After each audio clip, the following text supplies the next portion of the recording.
কুফা রায়হান। কে এই কুফা রায়হান, যার ভবিষ্যৎবাণীতেই পতন হল লৌহমানবী শেখ হাসিনার? সুপ্রিয় দর্শক, অলৌকিক মনে হলেও এটাই সত্য। সাবেক প্রধানমন্ত্রী শেখ হাসিনা দেশ ত্যাগের পর সোশ্যাল মিডিয়ায় নানা আলোচনা এবং সমালোচনা শুরু হয়েছে। এর মধ্যে একটি আলোচিত নাম হল মোহাম্মদ রায়হান, যিনি কুফা রায়হান নামেই সমাধিক পরিচিত। তার কুফা বা অলক্ষী হওয়ার পিছনে রয়েছে একটি রহস্যময় ইতিহাস। 2010 সালে আর্জেন্টিনা দলের ডাই হার্ট ভক্ত হিসেবে পরিচিত কুফা রায়হান তার ফেসবুক পোস্টে জানিয়েছিলেন, তিনি যতবার আর্জেন্টিনাকে শুভকামনা জানিয়ে পোস্ট করেছেন ততবারই তার প্রিয় দল হেরে গেছে। এই পোস্ট দ্রুত দেশ জুড়ে আলোচিত হয় এবং কুফা রায়হান এক অনন্য পরিচিতি লাভ করেন।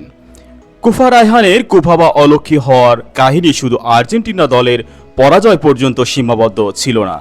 মেট্রো রেল চালু হওয়ার পর তিনি মেট্রো রেলের সফলতার জন্য শুভকামনা জানিয়ে একটি পোস্ট করেন। এরপর তার কুফা ঘটনা তীব্রতর আলোচনার জন্ম দেয়।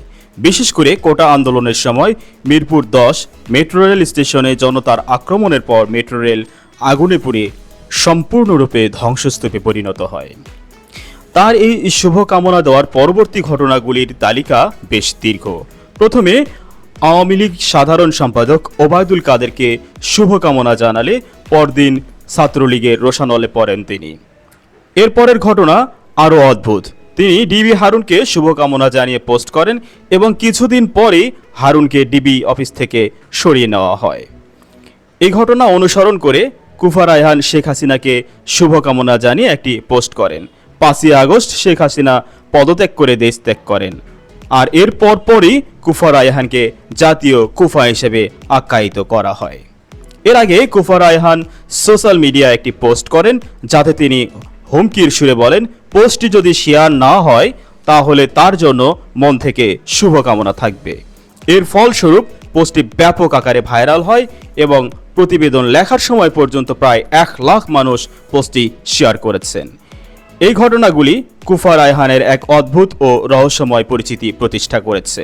তার কুফা বা অলক্ষী হওয়ার পিছনে বাস্তবতা এবং প্রতীকী সমর্থনের জটিল সম্পর্ককে আজকের সমাজ কিভাবে দেখতে পাবে তা সময়ই বলবে।